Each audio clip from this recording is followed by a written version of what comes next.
What is going on, baseball fans? Welcome to episode 9 of This Week in Baseball, presented by Diamond Digest. It is the last regular season version of our show, though we will be talking a lot about the upcoming playoffs. If you're a recurring listener, welcome back.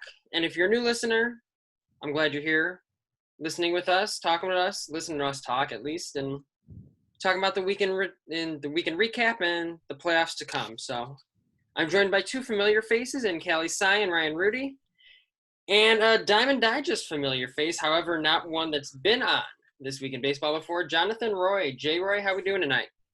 Pretty good. Glad to finally be on the podcast. It's really So between J. Roy and then Callie and Ryan, we've got a good crew on tap here. We got a mix of old and new faces in Diamond Digest. So I thought you were going to say something about glasses wearing. That's a good one. we are all wearing glasses. If you're only listening to this, we're all wearing glasses, so we all look really smart tonight, which is only a precursor to all the great, smart, analytical baseball conversation I'm sure we'll have tonight. So no pressure on all of you. But show remains the same. We'll touch base with the rest of the league, talk about the final standings with league wrapping up the regular season today. No huge COVID updates, but one small one for the Cubs. Talk about some weekly debuts. No super notable names, but a few notes to talk about. Moving into the seventh inning stretch, storylines, what to watch for, and then we'll get ready ourselves to watch some playoff baseball in 2020, something we weren't sure was going to happen. But let's dive into it. Usually I say if the season ended today, well, the season did end today. And here is what the playoff bracket looks like in Major League Baseball. On the AL side, the Tampa Bay Rays ended up as the 1 seed. They will face the 8 seed Toronto Blue Jays. The Cleveland Indians are the 4 seed. They will face the 5 seed New York Yankees. The Minnesota Twins are your 3 seed, and they will face the number 6 seed, the Houston Astros. And the Athletics are the number 2 seed. They will face off against the number 7 seed, the Chicago White Sox. In the National League, the Dodgers, no surprise, are the number 1 seed. They will face off against one of 4 NL Central teams, the 8 seed Milwaukee Brewers. San Diego Padres are the 4 seed. They will play the number 5 seed, St. Louis Cardinals. The Cubs are the 3rd seed, facing off against the 6th seed, Miami Marlins. And the Braves are the number 2 seed, and they will face the number 7 seed, Cincinnati Reds. So some movement, not a ton. I think the biggest thing was for as entertaining and as crazy as the NL could have been today, it ended up not being that way on this Sunday. The biggest news from the American League side was certainly the White Sox being a number 2 overall team as of recording last week, and then proceeding to go 1-6 this week en route to falling to the number 7 seed. The Twins taking the division and the Indians taking the tiebreaker and finishing 2nd. The other big thing, the NL Central has 4 playoff teams, as well as if the 2021 draft is done by reverse records, the number 1 draft pick in 2021 with the Pittsburgh Pirates. So quite the disparity amongst teams in the NL Central. But I'll turn it over to you all real quick. Any thoughts, general comments? I know we're going to talk a lot about it in 7th inning stretch, so don't give up any material here too soon. But any general thoughts you want to throw out as you look at the standings in terms of where people ended up, some teams getting in, some teams not getting in on the National League side and so forth? Yeah, I'll go ahead and say that, as a Phillies fan, today did not go so well. We had a chance to get in if we had beaten the Rays and if the Brewers and Giants had lost, which if I'm not mistaken, they were both down. They both lost. Okay, yeah. They both lost, which is really frustrating which would have kept the door open for the Phillies to get in, but we got shut out by Fleming and the Rays today, which was pretty disappointing. Could have been, as a general baseball fan, we could have seen a lot of havoc, could have been a lot of craziness in the standings, but, we still got a really good postseason ahead of us. Yeah, unfortunately, J. Roy is the only one on the podcast tonight without a playoff team that he roots for. So, sorry about that. Just saw the last game with Real Muto in a Phillies uniform. We'll see about that. That's an interesting question. We just gotta fire. We just gotta fire Matt Klentak and hopefully get a competent GM. It's certainly interesting that, like you're saying, the National League, seemed like there'd be a lot more intrigue there today than the American League, and any of the Brewers, Giants, or Phillies who could have won a game to really make things interesting, all three of them lost. Compared with the American League, where the playoff teams were decided but the seeding wasn't, and that really got thrown for a loop today with all the Twins going extra innings, the White Sox staging a pretty impressive comeback to bring things close with the Cubs. That ended up being a lot more interesting of a storyline today. Yeah, the biggest thing is I had put together just looking at all the different scenarios that could have happened. And for the Sox, the most likely scenario by far was ending up playing the Yankees, and the least likely scenario was ending up playing the Athletics. So naturally, because baseball is baseball, Callie, you and I will have some beef to deal with over the course of the next couple days. And you and I will have some fun White Sox-A's games, hopefully some fun White Sox-A's games to talk about. But let's jump into the COVID updates, some weekly debuts, and then we'll talk more about the standings for sure. The good news is not really we, but Major League Baseball finished the entire regular season. The only two games that were not played by any team, correct me if I'm wrong, I might be because I'm potentially leaving out the Marlins, were the Cardinals not playing a doubleheader against the Tigers. And that just ended up being because it was not necessary to determine which teams got into the playoffs. Major League Baseball said those games would only be made up if it determined which teams were in, not where they were ranked or seated in the playoffs. Home field advantage. Correct. So those games will not be made up on Monday. But otherwise, for all the questions, for all the scares very early on, credit to the players for pushing through it. And I mean, it's certainly a scary situation. We've talked about this a lot. And I mean, for me, it's still good on the players for holding each other accountable, showing that they wanted this season just as much as the fans did. I think that's a big thing.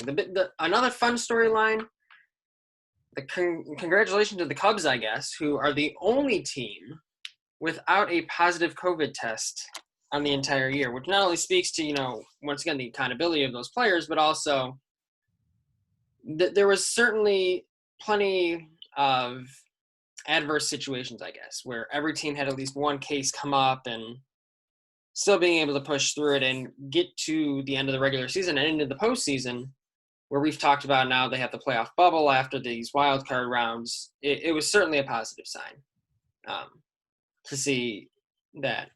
Again, this is something where everything was so unsure, and every time there was a positive test, it felt like the world was ending, and the players still pushed through. And I think to hold themselves holding each other accountable and showing they wanted to play this season is awesome.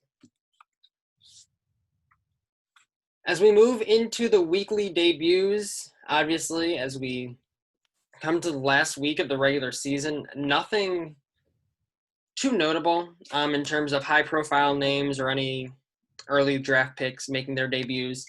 Some names around the league. Tucker Davidson, a hard-throwing left-hander for the Braves, made his debut finally. I know a lot of Braves fans were wondering when he would eventually make that debut. Edward Colina of the Twins. Tommy Doyle, former second-round pick of the Rockies in 2017, made his debut. Elliot Soto debuted for the Angels. Jared Oliva, a catcher for the Pirates. And Braylon Marquez for the Cubs. And Ryan, I'll turn it over to you to talk a little bit about Marquez, who's certainly the most high-profile name on this list, and he made his debut Sunday in the last game of the regular season.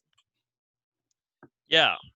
So Marquez, he was signed out of the Dominican Republic in 2015. He's 21 years old, hard-throwing lefty who has touched 102 miles per hour, which in and of itself is pretty unique for a left-handed pitcher. He long-term should be a starter for the Cubs. He's not there yet. It was his first time pitching in a professional game above A ball. So the Cubs are right now see him as a relief option, and they're really keeping the door open for him to potentially bolster the bullpen moving into the postseason, because the Cubs do not have a ton of legitimate left-handed relief options. So, they made a couple of trades. They added Josh Osich and Andrew Chafin at the trade deadline, but they have the most talented left-handed pitching arm in their system in Marquez, and they gave him a shot today. He did not have a good debut. He gave up a few walks and several earned runs. I don't know the exact numbers, but the bottom line for him, at least, is he was going to be Rule 5 draft eligible this upcoming winter. So the Cubs had to put him on the 40-man roster in a couple months anyway. So regardless of whether he contributes in the postseason, today was pretty much a free look at what's to come for him and the Cubs. And he has amazing stuff. I mean, like I said, really, really hard throwing fastball, 80 grade fastball. The command especially was what was not there today. And, that's partially attributable to him still being pretty raw, partially attributable to nerves, but he's definitely a name that has a very high likelihood of staying on everyone's radar for a long time. Very talented kid. So that was my next. Go ahead. Cubs have a pretty good track record with hard-throwing lefty relievers in the postseason. It's a good point. One worked out for them. That was my next question, though. So you do see him as a at least potential bullpen option moving towards the playoffs. Do you think it's something where he's put on the roster first round, or they maybe wait till second round if the Cubs advance? Or yeah, I'm not sure. I mean, so Theo Epstein said before today that they knew that anytime before today Marquez wasn't ready for the major leagues. And there's been a word that he's been blowing guys away in South Bend, major league hitters, and he's contending with them. But at a certain point, there's a difference between playing with guys in your own organization in a training camp and stepping up into the big leagues, and especially into the postseason. And I think that, at least for the wild card round, the Cubs probably don't roster him, because when it comes down to one close game that can decide your season, you don't necessarily want to put in a guy who's 21 years old and his only big league outing, he didn't get through his inning, he made a bunch of walks, he struggled with his command. I think he's still an option moving later in the postseason. Okay. But in the first round, making it through 3 games, they have guys that have a more track record than him, and that will be able to, I think, handle the situation better. That I don't think that's a risk that they're willing to take, especially because, this is still a guy that's very important to your future too. And so you want to make sure you remember that as well. Certainly something to watch for the Cubs and Cubs fans when evaluating who those 28 players on the initial roster might be. Something for all teams we'll be finding out in the next day or so at the very latest. As teams make some difficult roster decisions come playoff time. Yeah, well, and it's interesting that 28th man gives them even the option to consider putting him on. Because in the past, you've got 25, and he's not in the picture. Right. So maybe a sleeper arm for the Cubs later on, maybe one that they trust enough to put on the roster. It'll certainly be something that's interesting to see for the Cubs. And probably, unfortunately, for the Marlins, because that was a pretty powerful arm. That I happened to watch in Cubs and Sox today. So very powerful arm, very scary arm, very good stuff. I mean, he got swings and misses on a big level. That's a great start. Right, absolutely. Throwing 99 to 102 will usually do that for a guy, especially from the left side. Yeah, no doubt. But let's get into our main segment, 7th inning stretch. You know the drill. I asked 7 questions. This is 7th inning stretch. J-Roy, I know you love that joke.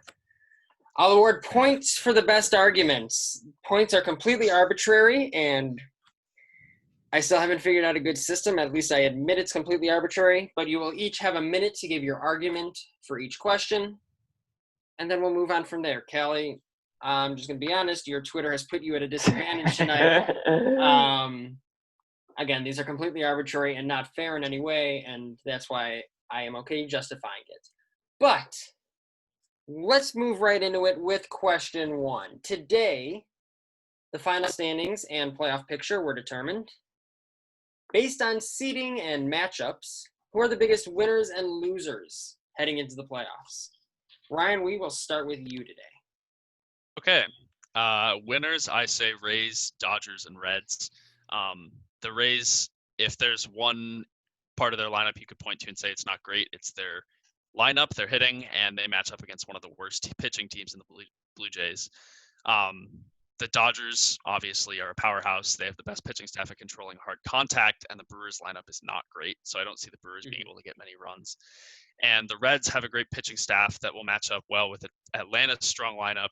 And their lineup hasn't been great. You know, they have a very low batting average, but they have the ability to capitalize on a severe lack of pitching depth for the Braves.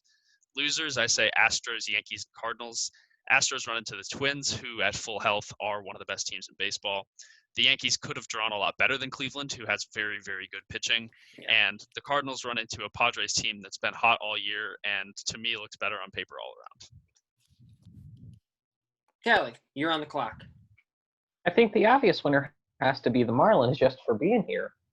Nobody thought, even in the shortened season, even with the expanded playoffs, nobody thought they would make it. And then after the COVID breakout, hope went down even further. So not only did they make it of course they made it. They made it, and that gives them a horse in the running. You know, anything can happen in the playoffs. We've seen it happen time and time again. Last year, the winner was a wild card team. Nobody expected to make. Winner of the World Series was a wild card team. Nobody expected to make it to the postseason. So, you know, it's really good for them to get into this race and remind everybody that, hey, this is baseball. Anything can happen. And I think the losers have to be the A's for not getting to match up with the Astros and being able to exact a little revenge on them. Well, if you get lucky, you might have a round 2 matchup, but hopefully you're not lucky. I really don't want you to be lucky. J-Roy, winners and losers, what you got?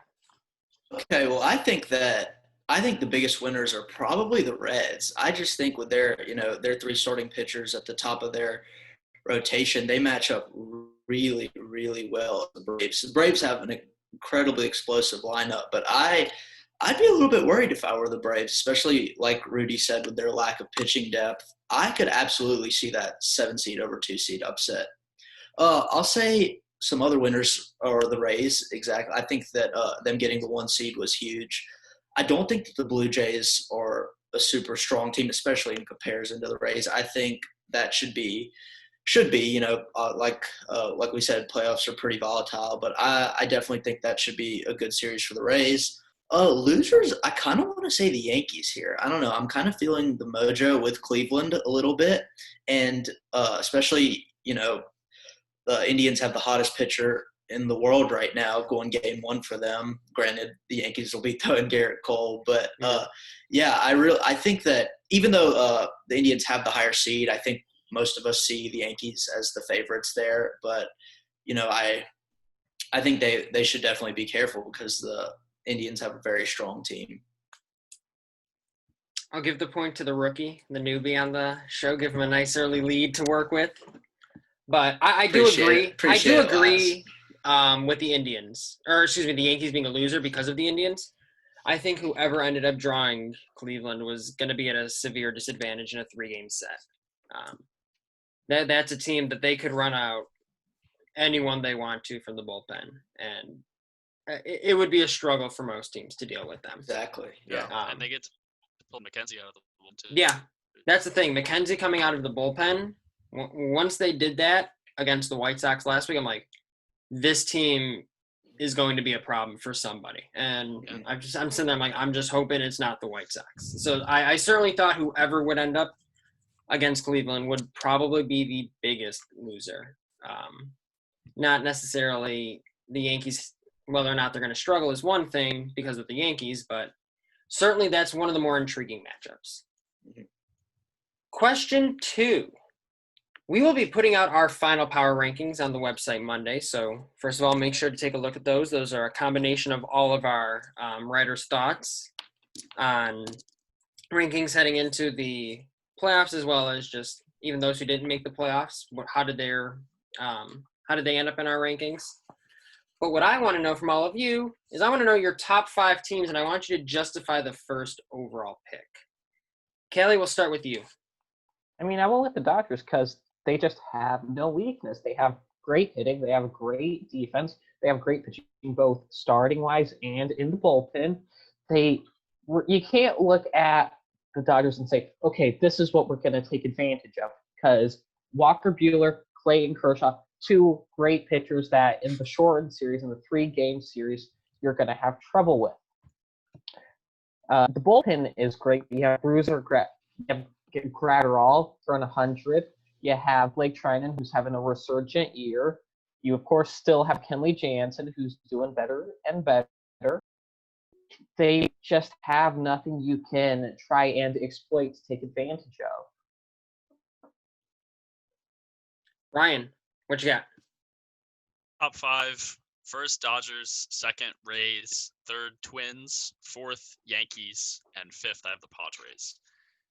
And I have the Dodgers number 1, and I can't make an argument similar to Callie's without sounding the same. But I will say that looking into things a little bit today, the Dodgers have never, against all of their 9 opponents this season, they have a winning record against every single one. Even in 3-game sets that they had against the Rangers and the A's, they came out with 2 of 3 games. And the Dodgers also have a run of plus 136, which is more than double every team in baseball except the Padres. Are the only team in baseball with a run differential that is even half the Dodgers. And I think that's just very difficult to overcome. I mean, the Dodgers, they won 3 more games than the Rays, who had the second best record in baseball, and 6 more games than the Padres, who had the third best record in baseball. And 6 games is the difference. I mean, that's a huge, huge margin. Yeah.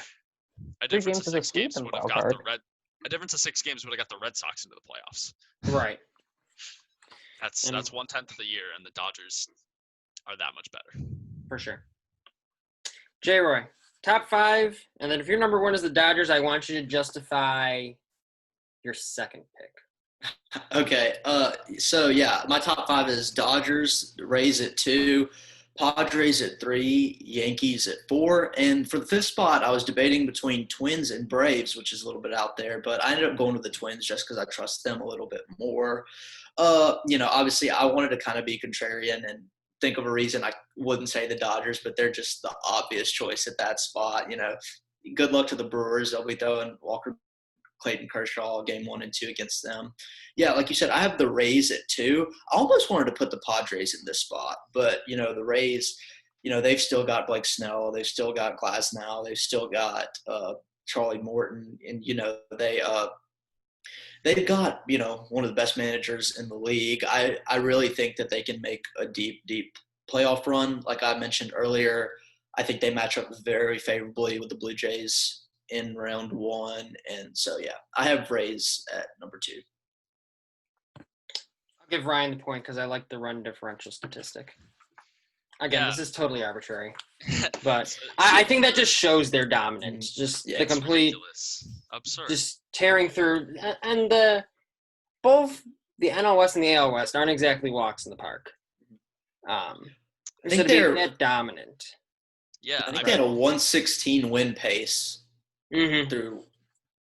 You want to talk about run differential? The Dodgers plus 136 run differential would have been 6th last year. Sorry, 7th in baseball last year in a 162 game. That's exactly. Oh my goodness.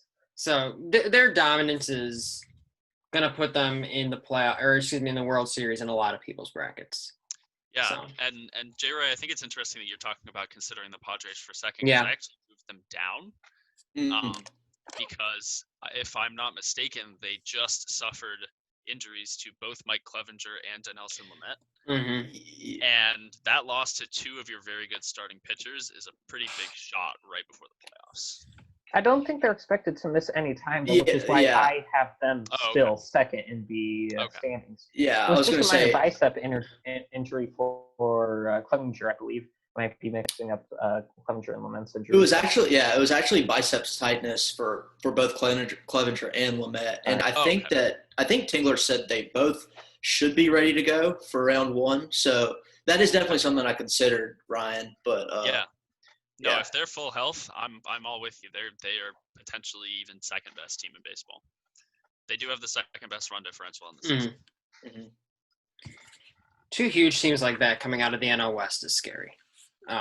That's incredible. That even the Padres being able to keep some sort of pace with the Dodgers, though not necessarily scoring at the same rate or preventing runs at the same rate. It's you could easily make an argument for them being the second best team in baseball, which is awesome for San Diego. And something that's really funny that I can point out, just talking about the whole power rankings really quickly.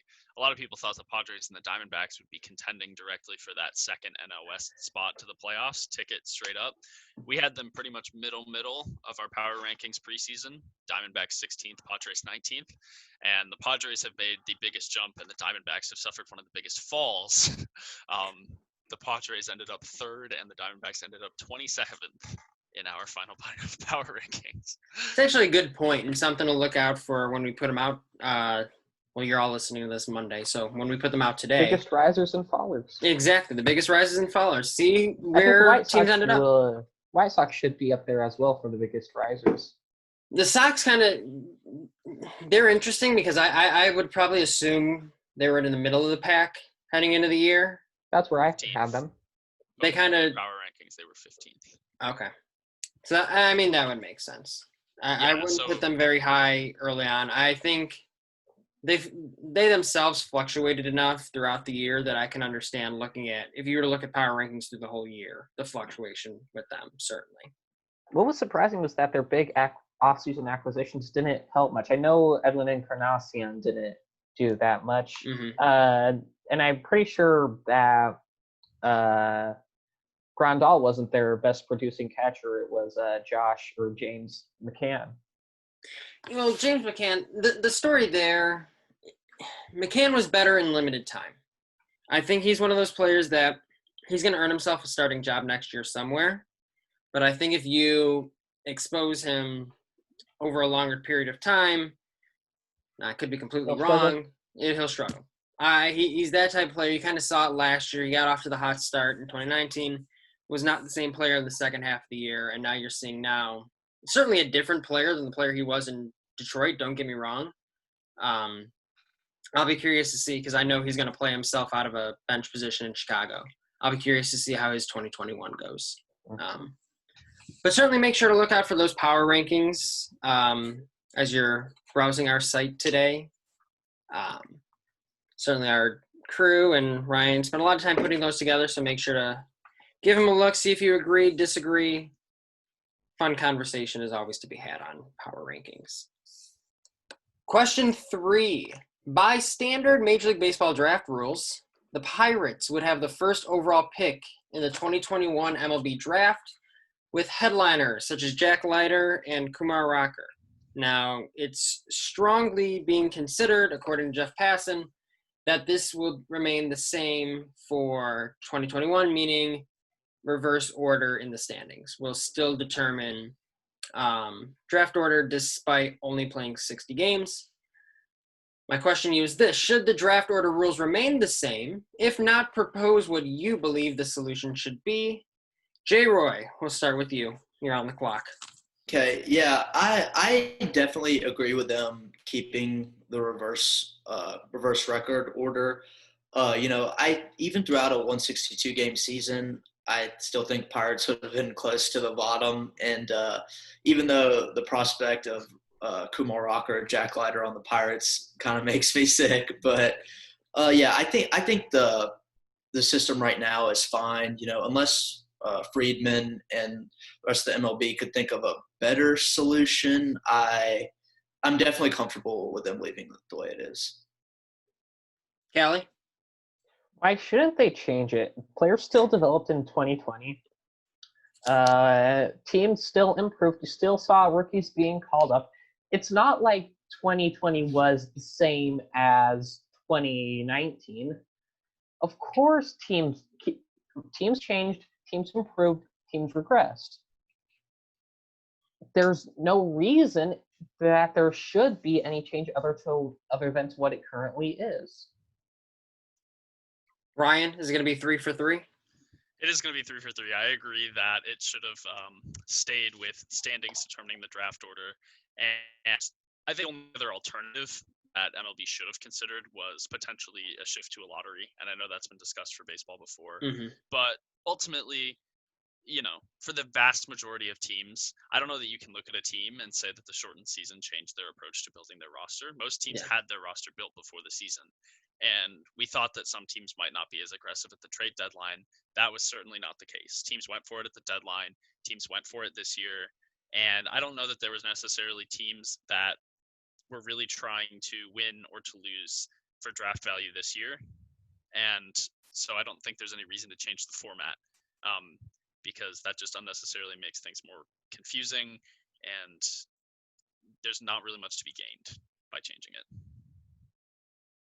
All right, you all get a point since you all made very good arguments and you all agreed with one another. I put that out there because, you have a team like the Red Sox where I'm like, do I really want to give them like a 4th overall pick with that offense? And someone, if that's an arm that can fly through the system, that could be a very quick turnaround for the Red Sox, even just getting one arm and then spending a little bit in the offseason. But certainly something where a team like that, you have to watch what they do in the offseason before really saying whether or not the draft order should remain the same. I think it should. I've long been someone who said 60 games is enough to really tell who's good, who's not. Maybe someone should have been 2 or 3. Those would have switched over the course of a year, but the good teams are going to separate themselves. The bad teams are going to separate themselves. Yeah. I think 60 games was enough to do that. Yeah, and I mean, the Red Sox, you can say they have a great offense, and they did outscore a lot of the other kind of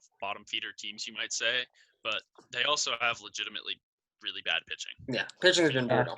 They tried to fix it by trading for Nick Kavita, but well, and it's like, young. If you get one impact arm in Kumar Rocker with the first overall pick, even if you say he's a guarantee and he'll fly through the system, the rest of the draft after that isn't. And Kumar Rocker doesn't fix allowing 350 runs in 60 games. It's a good point. It's a very good point. So, but certainly something to keep an eye on in the coming weeks. Very likely won't get Kumar Rocker. Also. Right. Rocker and Leiter will most likely be off the board. That's a good point too. I'm very curious, and that's something we'll certainly monitor over time, how the draft kind of shakes out, who we see teams choose with the top 10 picks. Are they going to end up going with as safe as picks as possible with limited data on players, but certainly something for the future. Question 4, fact or fiction, our favorite part. The Cleveland Indians are the most dangerous team in the AL side of the playoffs. Callie, you're an A's fan. We'll start with the AL fan. Your thoughts? It's quite simply pure fiction. And it's put simply because of depth. The Indians only have one starter with an FIP under 350, a mark I would consider very above average. They only have 4 relievers with an FIP below 350. I said above 350 for starters, my bad.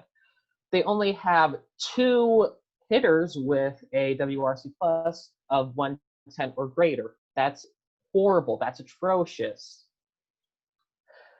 They simply do not have the depth to win in the postseason. Say Bieber goes 7 innings, you then have to throw in 2 relievers. Then what happens if, say, Carlos Carrasco or Aaron Seville go short? You have to throw in some players who have a 450 FIP. You're going to get those back end of game 2s and game 3s. They're going to struggle because they lack depth. You just can't be lacking depth in the postseason. You can succeed by having a lower ceiling but having a lot of depth, but the The Indians, they're all ceiling with Jose Ramirez and Shane Bieber. They simply cannot succeed in the postseason with their lack of depth. J-Roy, fact or fiction? I'm disagreeing. I'm going fact here. I absolutely believe in the Indians going into the postseason. I think you're underrating their pitching a little bit just because having the best pitcher in the world right now, then potentially being able to throw Carrasco. I think Zach Plesac could really make a name for himself this postseason. I think he struck out nearly 30% of hitters this year. He had a 3.41 Sierra, which obviously isn't anything outstanding, but I think he's an above average pitcher. And then if you look at their bullpen, they have Karinchak. They can go to Tristan McKenzie, and they have the American League MVP on their team. I absolutely think that they are a huge threat to the Yankees in round one, and I think they're a really good sleeper pick to make it all the way. Ryan, break the tie here. Fact or fiction? So I'm a lot more in the middle ground than either J-Roy or Callie, but I say fiction. The Indians are not the most dangerous team in the American League. I think, they have as good a chance as any team, but they don't stand out as the most dangerous team. I am on J-Roy's side. I agree that their pitching depth is better than Callie is giving them credit for, especially to make it out of a 3-game series. I think in a 3-game series, the Indians are as dangerous as any team, potentially more dangerous. But in the length of the playoffs, no. And I say this because in a 3-game series, having the ability to go to Tristan McKenzie out of the bullpen, a lot of teams have very top-heavy rotations, and the Indians probably have the deepest 1 through 5 rotation in baseball. And that gives them 2 relief options that are actually starting pitchers that they can run out. Even if a starter goes short, you've got Tristan McKenzie, who is pretty much another starter, to pick up the slack and keep you in the game. And for that reason, I think that the Indians are as dangerous as any team for a 3-game round. But moving into the deeper rounds of the playoffs, I agree with Callie that they don't have the depth, especially lineup-wise, to get it done. Outside of Jose Ramirez, they haven't had consistent threats in their lineup, and one man won't be able to carry the offense enough. They simply will not be able to score enough, even if their pitching is above average. Callie, I'll give you 30 seconds to respond. You were vigorously shaking your head throughout most of Ryan and J-Roy's conversations there. Outside of Brad Hand and James Karinchak, I believe is how you pronounce his name, they don't have any proven relievers. Oliver Perez has like a xFIP of 5.07 something. He hasn't given up a home run all year. That's going to change in the postseason. It's going to get lit up eventually. His luck is going to run out. And remember how I said they had 2 hitters with a WRC plus of 110 or greater? They only have 1 hitter with a WRC plus of 111, of 111 or greater. Their offense is atrocious. Especially in a 3-game series, how many shutdown relievers do you really need? Yeah. I mean, how many postseason teams have we seen that have shutdown relievers? Being a Royals fan and watching the shutdown bullpens of 2014, 2015, they had 3 bullpen arms that were legitimately shutdown arms, and that was outstanding for the time. They won't need much more than that, especially in a 3-game round. I'm in agreement that they probably don't have the depth in a 7-game series if they can't take games early in the series, which I also don't necessarily have faith in them to do. But James Karinchak and Brad Hand are a fantastic lockdown end of your bullpen. They're as good as just about any other bullpen in baseball. Because their offense is so poor, their games are going to be close, which means they need more high-leverage bullpen arms, and they simply lack those high-end leverage bullpen arms. I think it's going to come down to, what made the Indians so successful in 2016 was the ability to have a guy like Andrew Miller, where if you needed to bridge a couple innings to get to your lockdown guys, he could do it. And if he needed to be the lockdown guy, he could do it. To Callie's point, with Hand and Karinchak, you can correct me if I'm wrong if somebody knows, I haven't seen them be more than 1-inning pitchers. And if you're limiting those guys to 1-inning guys and you're keeping games close, you're becoming more dependent on your offense and your starting pitching. It's fine to be dependent on your starting pitching if you're the Indians. I completely think you should. The offense leaves something to be desired. But Ryan, I'll give you the point there. J-Roy, you would have had it. However, you mentioned Jose Ramirez as AL MVP, and after the White Sox single-handedly gave it to him this week between them in that 4-game set, He didn't say Jose bitter. Ramirez was the AL MVP. He just said the Indians had the AL MVP. He didn't specify which player was the MVP. And then they have two legit MVP contenders. You can also make a case that there's something to be said for the Indians on that alone. That they probably have two of the front runners, but well played, Callie. I'm not changing my mind.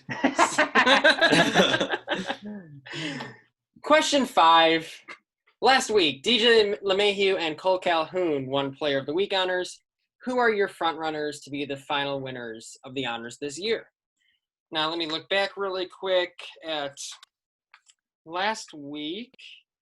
Callie. Last week I guessed Cole Calhoun, which was right, but I then guessed Salvador Perez, which was wrong.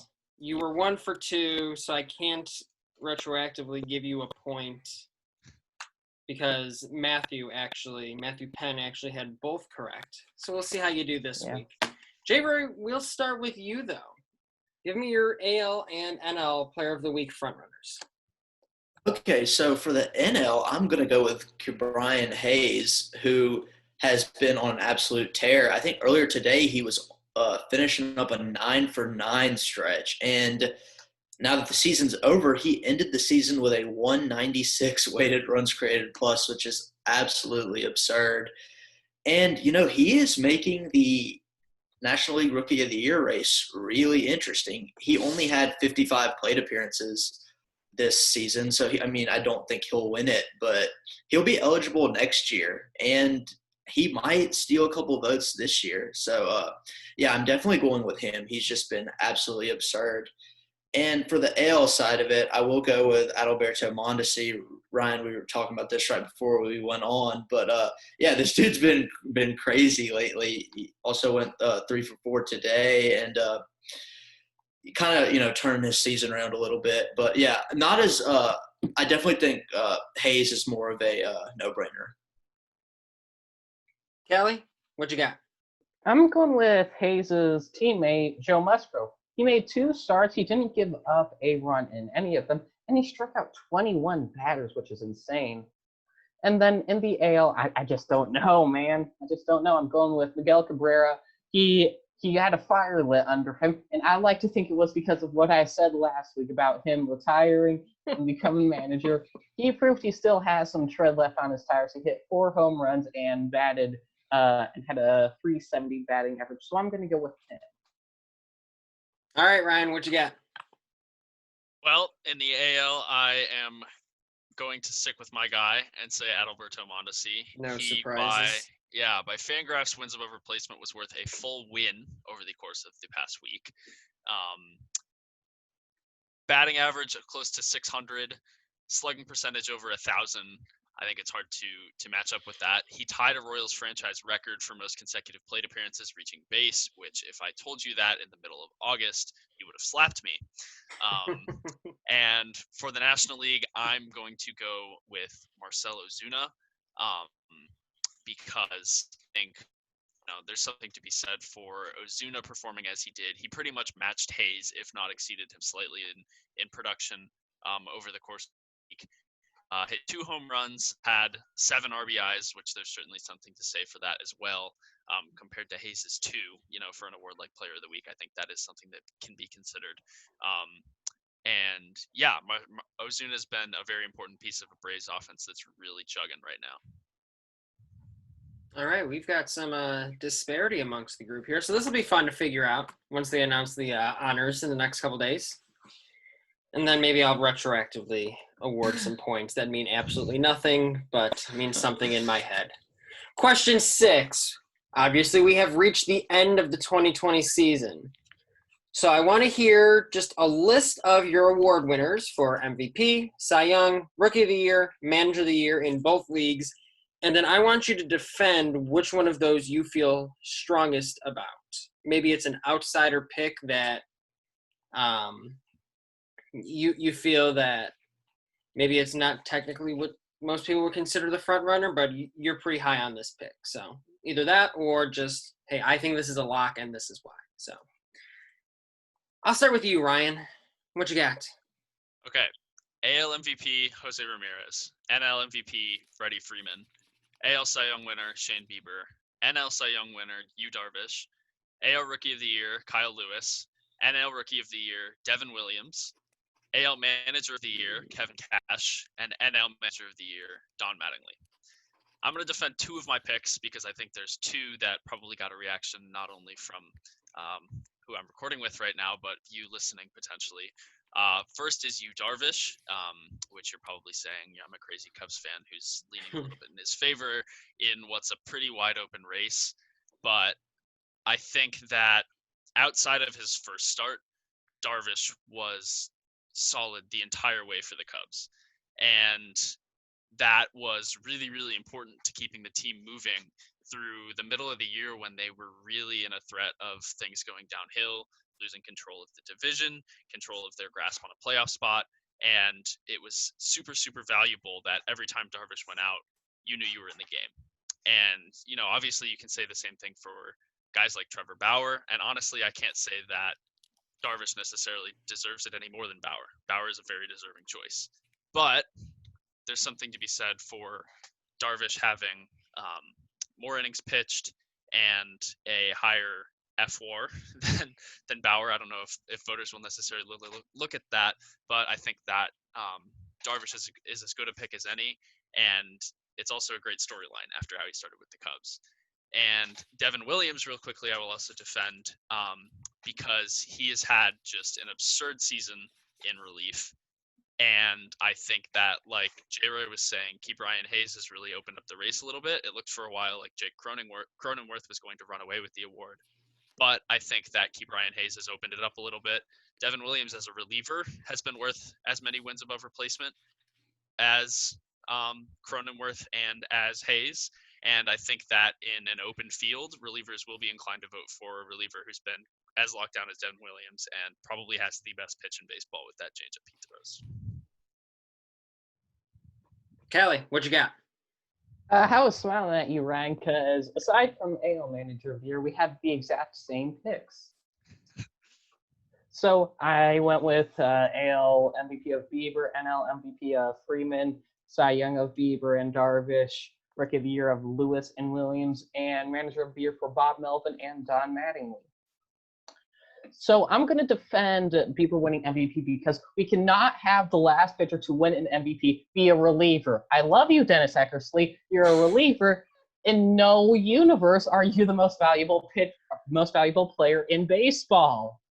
Your impact on a game is just too small. And fortunately, he agrees with me. And for Manager of the Year, I went with Bob Melvin because there was a stretch in which the A's played 16 games in 12 days. They went 9-3 over that course. And they were playing in some talented teams. They were playing the Astros. They were playing the Padres. The Rangers, they have struggled, but they're still a team with plenty of talent. And the Rockies, another very talented team. He has been able to help guide a ship that's also been dealing with a lot of injuries, with especially Matt Chapman going down. Mm-hmm. He's been extremely valuable in guiding the A's ship to the postseason. All righty, J-Roy, bring us home here. Okay, so I'm agreeing with the other people on the podcast for most of these. AL MVP, I think, has to be Jose Ramirez. He's finishing the year with a 163 weighted runs created plus. Really, really cool stat about J-Ram.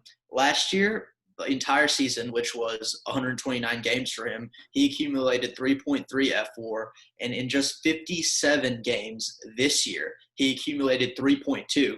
He actually went 2 for 4 with 2 doubles today, so I think he might have matched his total from last year, which is absolutely absurd. I feel very vindicated. I've been a J-Ram fan for a really long time, and the slander after the first half of last season was not fun to listen to. AL Cy Young, I have Shane Bieber. This is as close to unanimous as an award should be. Mm-hmm. He's just been absolutely dominant. For AL Manager of the Year, I'm going with Kevin Cash. I think that he is really making a strong case for himself as the best manager in the league. I think he's super analytically minded, which I know we all love, and the Rays have just been phenomenal this year. For AL Rookie of the Year, I'm going with Kyle Lewis. I think he's been exceptional this year, and I didn't think that was a super tough choice. NL MVP, I'm going with Freddie Freeman. He's been absolutely electric offensively, really separated himself from, Trey Turner and Tatis and Betts these past couple weeks. For NL Cy Young, I'm going with a choice that might shock some people, but I'm going with Jacob deGrom. I think that I think that we've almost gotten bored with deGrom just because how good and season in and season out. So this year, deGrom has a 2.38 ERA, 2.26 FIP, 2.45 xFIP, 2.7 SIERA. He struck out nearly 40% of hitters, only walked under 7% of them. I mean, and I know that that Bauer's been incredible, Darvish has been incredible, Corbin Burns has been incredible. But I think if you look at their peripherals, I think that deGrom has every right to be in that discussion. And as far as DRA goes, which is Prospectus's biggest pitching stat, which I'm a huge fan of, Jacob deGrom beats out Trevor Bauer, who's the other finalist who's closest to him by nearly like a third of a run. I think deGrom has a 2.6 DRA and Bauer's is like 2.9 something. Combined with the other stats, I think you can't go wrong with any of them at the top, but I'm really feeling deGrom deserves this. For National League Manager of the Year, I'm going Donnie Baseball, Don Mattingly. He's been awesome for the Marlins. Just such a huge turnaround for them. And for NL Rookie of the Year, I don't know, at risk of sounding like a bit of a homer, I'm going with Alec Bohm. He has been so good. He finished the season slashing 338, 400, and 481, 139 weighted runs created plus. I think that Cronenworth is his biggest competition. Cronenworth finished with a 125 weighted runs created plus. Cronenworth does have a slight advantage in F4, but I think when you're having such a short season like this, I don't think F4 should be the deciding factor. Bohm's been a better hitter. I feel pretty good in picking him. All right, we've got some disparity here. I am extremely surprised you didn't go with Harper for NL MVP. I wanted to. I just couldn't do that. Freddie's just been too good. I'll have to retroactively award these points too. I think you guys hit on a lot of them. It's going to be probably Bieber or Ramirez for AL MVP. Jose Abreu might get some votes in there, but I really think Ramirez ran away with it in the past couple weeks. Freeman, I think, is a unanimous one. Cy Young, Bieber. I'm very curious to see how many votes deGrom gets. I think that's a pick a lot of people haven't been talking about that I think, J-Roy, you bring up some good points there. He does have the second lowest FIP among qualified pitchers. He just doesn't have the inning totals of, say, deGrom, or not of, say, Darvish. My bad. That is a good point. It makes sense. Lewis, I think AL has, or Rookie of the Year, he has that locked up. Rookie of the Year in the National Leagues, less locked up. I'll be curious to see what happens there. Manager of the Year, Mattingly, obviously, with the Marlins, everything they've gone through, and then Bob Melvin, Kevin Cash. I think you can make an argument out in Toronto for them being able to sneak into the playoffs that Montoya should get some consideration towards it as well. That one's probably a little bit more up in the air, but we'll have to see what goes on in the coming days and weeks when they decide to name all the award winners. But I wish they would just change it from manager to general manager, because then that would be an interesting one. More reasonable way to judge their impact. Making good trades versus bad trades. Right. That's a good point. I like that idea. Yeah. That's a very good point. Yeah. Definitely would not be Matt Klentak. Well, Brandon Berkman. Then we'll get into heated can you win manager or general manager of the year if you don't make the playoffs debates. Yep, that's exactly what it'll be next. Is can you make good moves and still not have players producing? But give it to the Tigers for selecting Spencer Torkelson. Great. There you go. All right. Our final question here on 7th inning stretch. It'll be another fairly quick one that I have to award points retroactively. You've seen the teams, you've seen the seeding. Put it all together. Give me your World Series prediction and eventual World Series winner. J-Roy, I don't think you've gone first in a while, so you can go first. I think he's gone first in the last 3. But... Did he? No, he didn't. Yeah. He went third on that last one. Don't make me take points away from you, Ryan. Should I go ahead and go? Yes, you should go. Okay, cool. So go ahead and start with the prediction. Yeah, prediction and who you think's going to win. Okay, I think the World Series will be Dodgers-Indians. I'm going with that. You're buying in on the Indians. Yes, I am. I see a lot of promise in them, but I think that the Dodgers' talent advantage is too strong all across the board for them to get upset by the Brewers in round 1. And I have a hard time seeing them losing to anyone. Of course, the Dodgers have, choked a lot in the last few years postseason, so we'll see with them. And I very well could have picked the Yankees here. I almost did pick the Yankees here on the AL side of things, and they absolutely could make it. I see them and the Indians as the two strongest choices. In baseball postseason, we always see some upsets, though. I think it very well could be the Indians this year. And who's going to win it all? I think it'll be the Dodgers. If I had to guess, obviously anything could happen, but we haven't seen a team like this in a while. Callie? Call me a basketball presenter during March Madness because I'm going chalk all the way. I've got the Dodgers beating the Rays in the World Series. All right. I like the Rays there. I think the Rays could be a fun World Series matchup. I mean, the only weakness, their weakness is rotation. Mm-hmm. But they're unlike the Indians. They actually have the pitching to make up for it, in my opinion. I would take Snell, Glasnow, Morton over Bieber, Carrasco, Savale any day. And that bullpen is still very good, even with the loss of Emilio Pagan. And Ryan, what you got? I want to say so badly that I see the Padres making the World Series, but I think I have to stick with the Dodgers too. I just can't see it happening. I've got Yankees Dodgers, and that would be the most boring pick preseason. Probably still a boring pick. We've been talking this whole time about how the Indians, depending on who you ask, apparently are very or not very dangerous.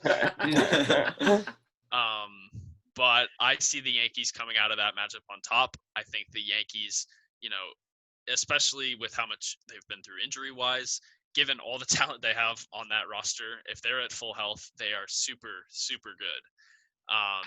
They've got Garrett Cole, who's as much of an ace as anyone. He could easily outduel Bieber in the first game of that series, and that puts the Indians on the ropes instantly. And I think that, the Yankees just have so much in their lineup, so much potential to do damage. And they've seen several postseason runs fizzle in recent years to the point where I think they're going to have some resolve to really push through to the World Series this year. However, I see these Dodgers beating the Yankees in 6 games. Man, that was boring. Dodgers all the way around. It's the right pick, though. I mean, it would be very hard for me to see a team other than the Dodgers in the World Series from the National League. Can't wait to see the Dodgers get eliminated in the first round now. Yeah, no kidding, right? They're just pushing the envelope on how good you can get without winning. Without winning it all, exactly. So if the Dodgers got bounced early, you would not see me complaining. I just don't see it happening. I think that's go all the way. That's how we all are, though. Yeah. Yes, I think the Padres go all the way.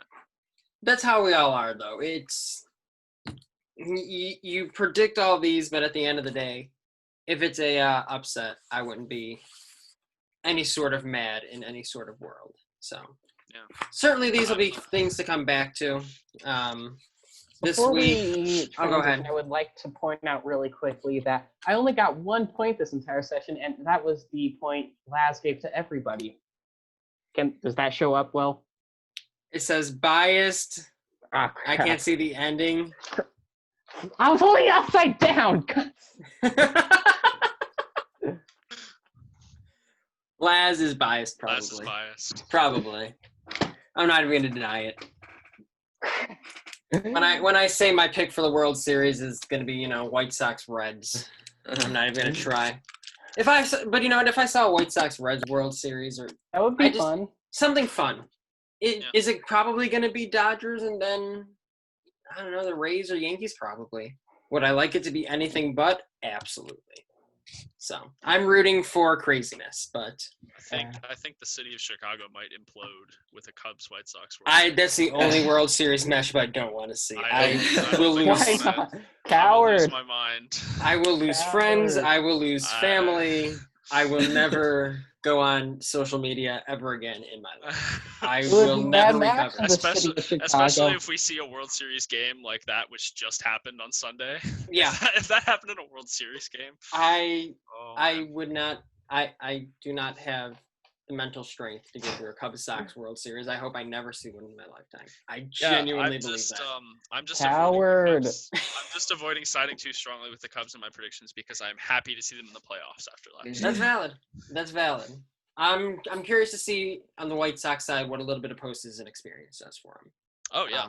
Even if it's not the same atmosphere as what it would usually be, getting to play some extra games at the end of the season is certainly a novel concept for the South Side of Chicago in recent memory. Well, let's talk about some storylines. We covered a lot of the main ones, but this is our little segment where I write the rundown, but at the same time, I miss things. And this is where each of our writers gets a minute to tell me all about the things that I missed on our rundown today. And Callie, since you think I'm biased, I'm definitely not starting with you here. I'm going to start with J. Roy. Okay, well, so something that I thought was really interesting and a little bit at my own expense, the Phillies now have the longest National League postseason drought at 9 years. And on the flip side of that is, I want to talk about the Marlins' incredible turnaround. I don't think anyone thought that they would be the second best team in the NL East, but they have firmly been in that spot. I think Don Mattingly is the manager of the year. They've just become a pretty exciting team, honestly, with the emergence of, Sixto Sanchez. What an electric young pitcher he is. And it's one thing that was really cool is the Marlins clinched their playoff berth on the 4-year anniversary of Jose Fernandez's passing, which I thought, if you're a Marlins fan, that's a really cool thing to see. That is. I did not even know that. That's a cool story there. Ryan, what's your storyline? My storyline is hard to go with anything but Adalberto Mondesi. We mentioned him earlier.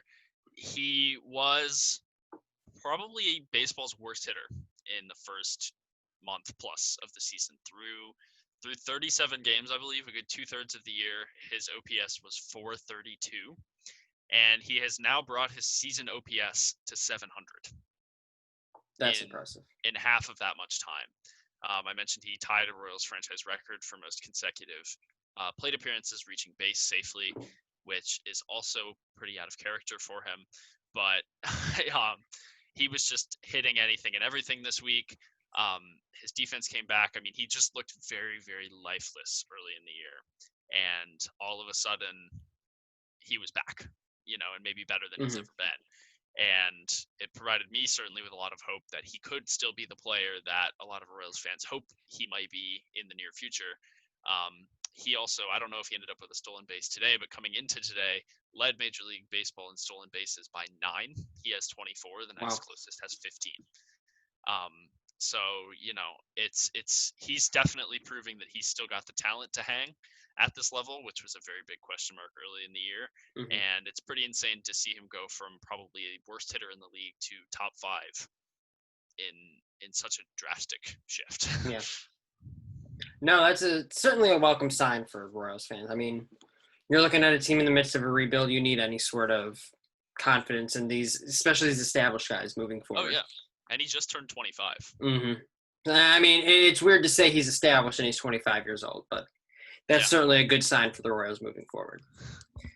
And Callie, let's go to you. What's your storyline? Unfortunately, J.B. Wendelken went on the injured list, so I can't talk about him. Oh, I'm still darn. going to talk about the A's and their surprisingly good stolen base attack. They have 26 stolen bases on the year. Nothing special. It's below league average, actually. But they've only been caught stealing 3 times, the lowest in the majors. They have 4 players with at least 4 stolen bases, which might not sound like a lot, but that's half your lineup. When half your lineup can steal bases at an effective rate, that really adds another wrinkle to your offense. And with the A's offense missing some of the power behind Matt Chapman, I think you might see some more steals from them in the postseason with them being more aggressive. The offense has not been what we expected. Matt Olson has been struggling. Mark Canada's power has regressed, still walking at an elite rate, but not hitting as many home runs as before. So maybe getting an extra 90 feet using your feet will be something the A's look into doing this postseason. No, that'll be something to watch for if you're looking at the A's and trying to find and manufacture runs whichever way possible. I think, especially in the postseason, that's going to be something that, if you're a team struggling to score runs, you get guys on base, you can't afford to need 2 or 3 hits to get guys home. You need to get them home in 1 or 2. And so that's certainly something to watch for if you're an A's fan. But let's close the storybook. Let's wrap it up by turning on the television, telling everyone what you're watching this week. I'll just say this because it's only going to be the playoffs you're watching this week. So I guess we'll go with it this way. What's the number 1 playoff matchup that you're looking forward to watching in this first round of the playoffs this week? Callie, I'll be nice. Let's start with you. What's your number 1 matchup for the week? I'm going to immediately take your niceness and throw it back in your face. I'm excited for that White Sox series just so I can trash talk you. Yeah, I figured as much, but I'm looking forward to this week for us. It'll be something where no matter what happens, I'm sure we'll have our fun with it. Yes. All right, Ryan, what's your biggest series this week that you want to watch?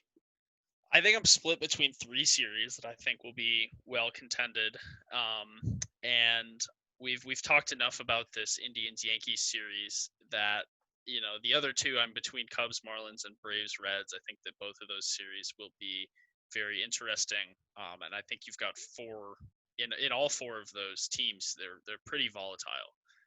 You've seen ups and downs all over the roster.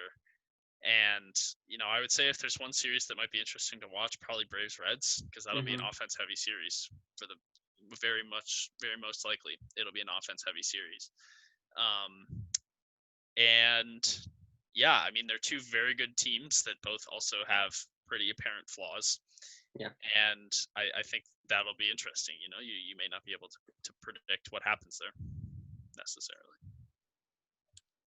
And J-Roy, you don't have a horse in the fight or horse in the race, I mean. That was like 2 different analogies combined into one there. Horse in the race, but yeah. Who are you going to watch instead? Okay, so I'm all in on Braves Reds here. I think this will be a great series. I cannot wait to see how, see Trevor Bauer throwing in the postseason. I think that'll be really cool to see.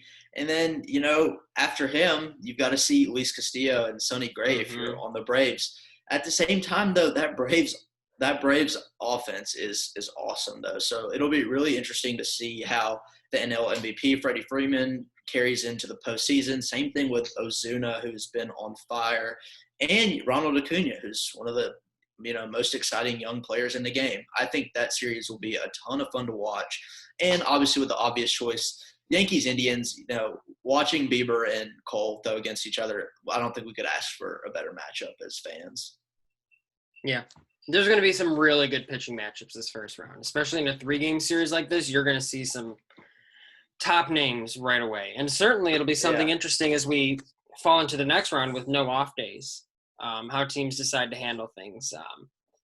Hopefully a lot of good pitching matchups on the horizon. I will say really underrated pitching matchup will be in Dodgers-Brewers Game 2 when the Dodgers roll Kershaw out there versus Brandon Woodruff, who has been absolutely incredible this year, as fellow DD writer Evan Alvarez has not let me forget.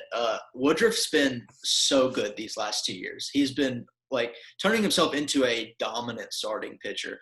And, him versus Kershaw, that'll be a really, really fun matchup. Yeah. Woodruff's is one of like the most under the radar players in baseball. Absolutely. Arguably a top 10 pitcher. Yeah, and with Corbin Burns down, he is very, very important to the Brewers contending with the Dodgers. Absolutely. I think that'll be an interesting series if the Brewers can keep it close. I hope these end up being close series throughout. I hope that, they expand the playoffs and you worry about the quality of the teams getting in. I hope the games stay competitive, especially Only those. Two teams with a losing record made the postseason. Yeah, I think that's a good sign too.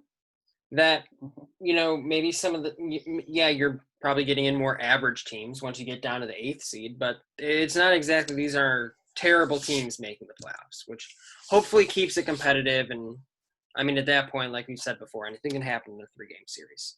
So, right. Certainly plenty of exciting things to watch for this week. And, our plans here at Diamond Digest, obviously follow us on Twitter, look at what we're putting out during the week. What we're trying to do here as well is you've seen some of our hot mic streams where our writers will go on and while you're watching the game, instead of listening to the national broadcast, because everyone has strong opinions on Joe Buck, whether you love him or hate him, you could listen to us talk about baseball instead. And we're hoping throughout both this week and the rest of the postseason that we'll have plenty of those broadcasts for all of you as you tune in to watch your favorite teams. And even some of the teams that maybe, like J-Roy, where you just really want to watch Yankees, Indians, and you really want to hear what our writers have to say. So make sure to tune in for those as well. Be on the lookout as we kind of put our schedule together for both this week and the weeks moving forward. And like I said, make sure to follow us on Twitter if you don't already do, at Diamond_Digest, and follow us on our website, diamond-digest.com. Like I said, plenty of fun content coming up this week and in the weeks to follow with these playoffs finally here. And plenty of excitement with 8 teams per per league. And hopefully some very exciting matchups with plenty to talk about over the course of the next month.